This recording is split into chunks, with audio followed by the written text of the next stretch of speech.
এই গাছটি টাকা টানে বাড়ির একদিকটায় লাগালেই খেলা শুরু। বাস্তুশাস্ত্রে কিছু গাছকে খুব শুভ বলে মনে করা হয়। বাড়িতে এই গাছগুলিকে লাগালে আশীর্বাদ আসে এবং সুখ সমৃদ্ধি উন্নতির দরজা খুলে যায়।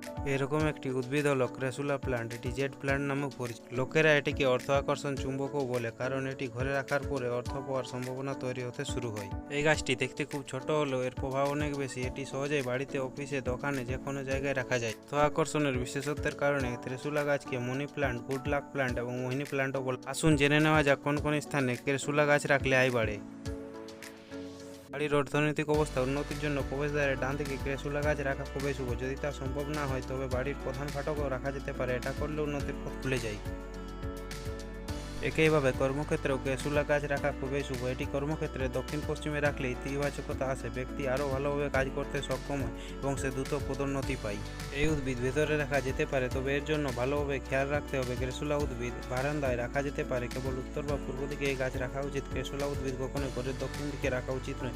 নতুন নতুন তথ্য পেতে চ্যানেলটি একটি লাইক ও সাবস্ক্রাইব করে দিন।